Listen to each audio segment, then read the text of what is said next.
Hey guys, it's John here. We're going to do a few maintenance things around the garden. We have some petunias that we need to bump into bigger pots. We have some amaryllis that we need to check in. They are just now starting to wake up from their winter dormancy.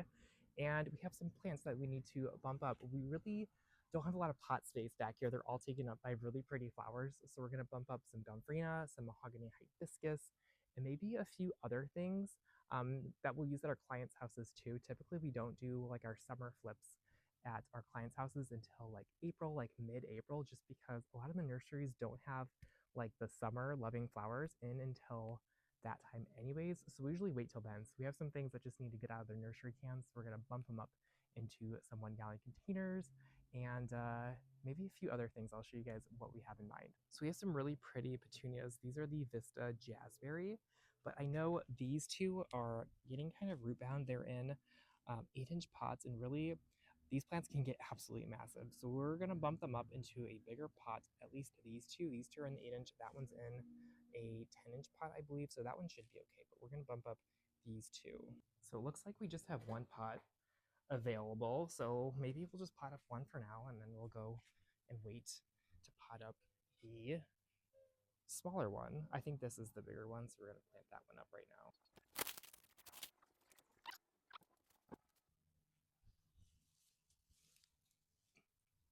Look at the roots on this thing.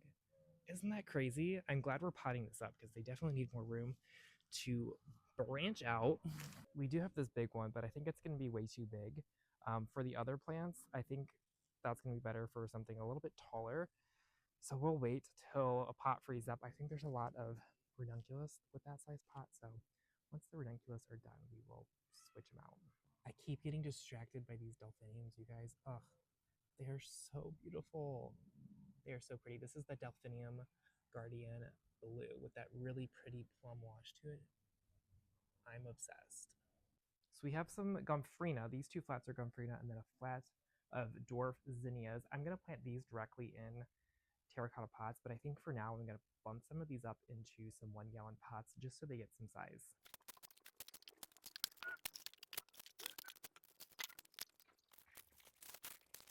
I've never grown this variety before, but this is Fireworks.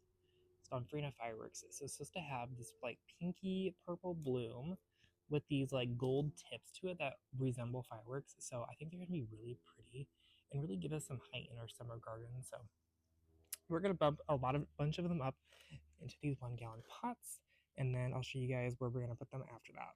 Okay, so we have some room in between our statice and our salvia. So we're going to make a little pocket full of these gompphrenas and kind of shift some plants around on the east side of our house. So we'll get morning sun for right now. After they acclimate to more and more sun, we will put them in the back where they'll get full sun. Hey guys, it's John here. We have some fun projects today.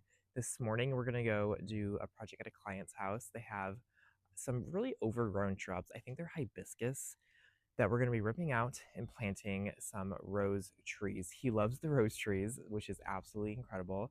And he already has like 10 of them that are either in full bloom or just about to bloom. Rose season is at its prime really in like late March, April, and early May here in the low desert of Arizona.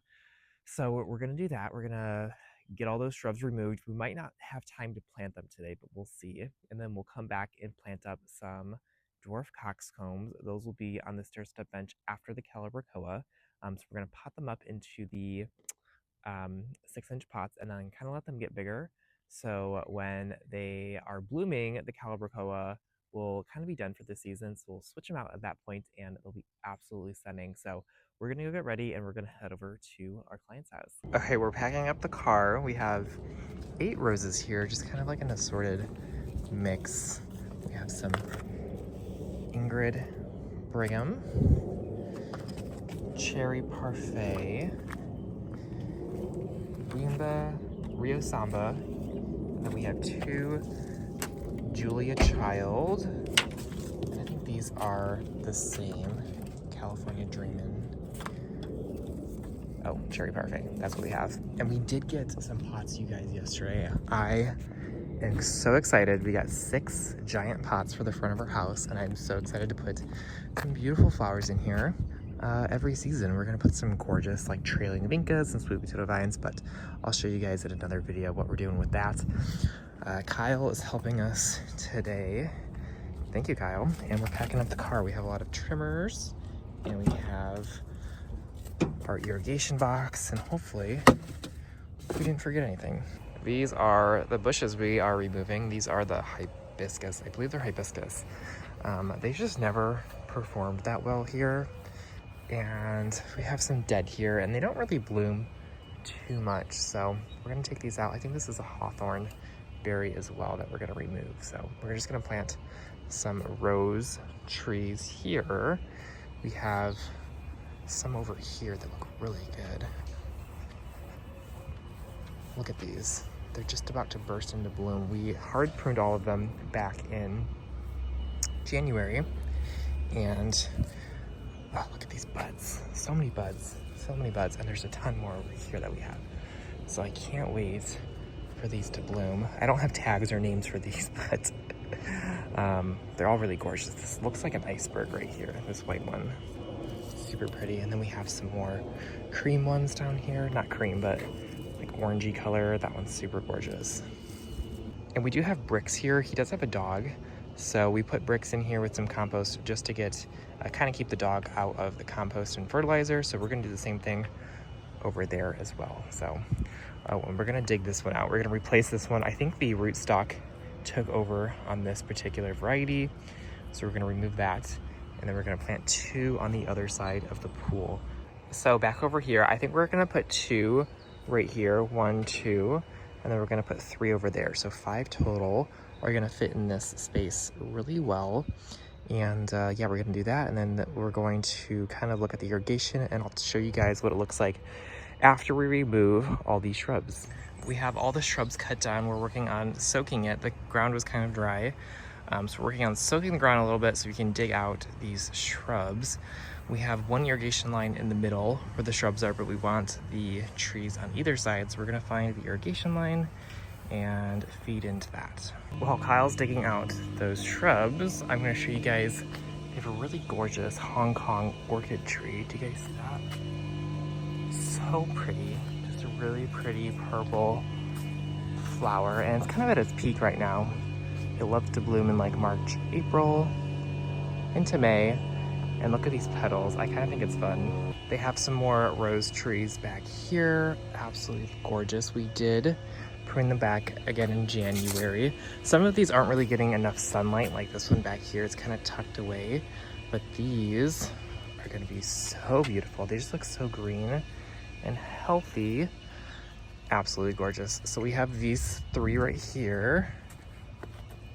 Bud. We're going to be planting one right here. Oh, look, the irrigation's going off. That's great. They have a little bubbler on here dripping. So we're gonna replace that one, and we're gonna replace one, I think right here. Yeah, we're gonna replace one right here because we're missing one right here. I don't know where the stake went. I don't know if there's irrigation here. Maybe there wasn't one right here. Maybe it was this one. I think it was this one actually. There was a rootstock there. And well, there was a plant and then the rootstock took over. So we need to dig out the rootstock and to replace it. But this one also looks so good, so good.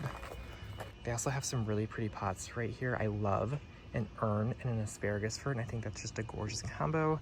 And they have some red geraniums by the pool, and then a few flowers tucked in over there as well. So I also love these Italian cypresses. They're so beautiful. They're just absolutely columnar, and I think that's so cool that you don't really see that in a lot of plants. We can't really grow arborvitaes here, so that's a really great arborvitae. Gosh, these shrubs are stinkers.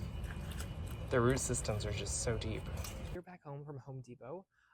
We got the bricks. We actually went back in and got some stakes that we forgot and some compost. So we got all that stuff ready to install tomorrow when we plant all of our rose trees. But this afternoon, we're going to plant some dwarf cockscombs. These are the Brainiac Think Pink.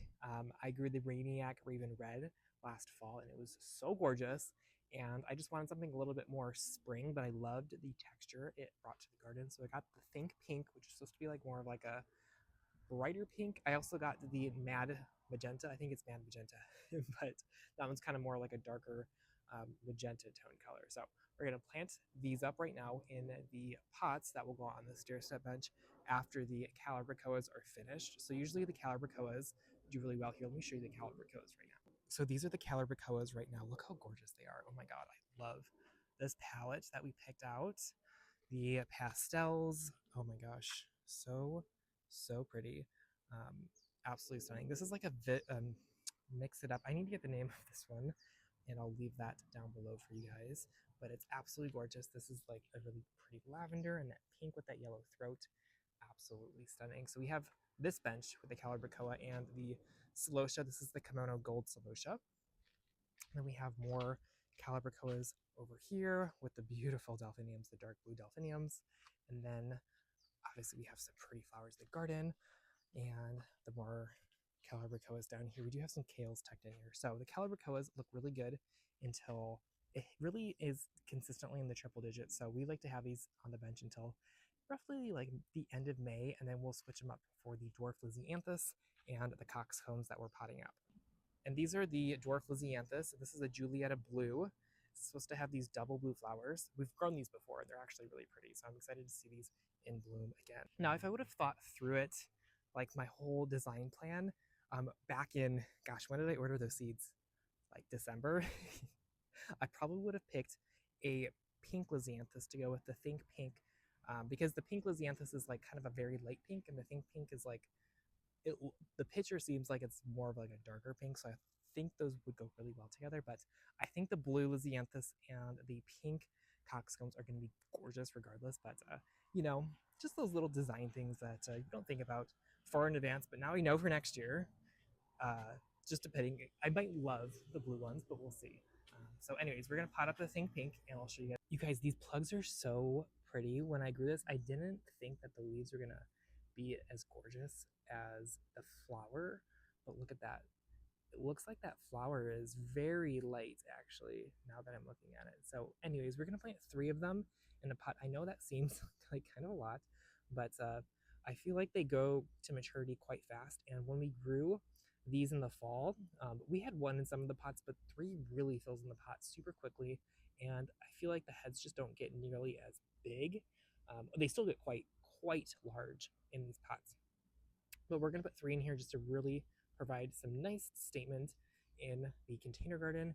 And then we're going to fill them up. We have all these pots ready to be filled with all of the cockscombs. We might do some with the magenta and some with the pink, but we're going to fill up all of these and show you guys what it looks like at the end.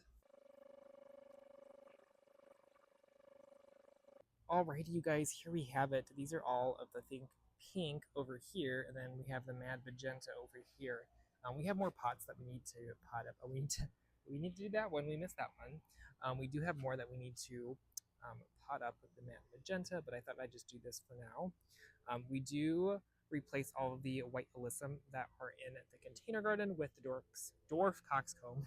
So we will need quite a few just for that. So these look so good, and I'm so happy with how it turned out. It's going to be so beautiful. I'm just obsessed with the foliage of the Think Pink, and I can't wait to show you guys when it fills in. Definitely keep you guys updated on the rose project tomorrow, and thanks for watching. I'll see y'all in the next video.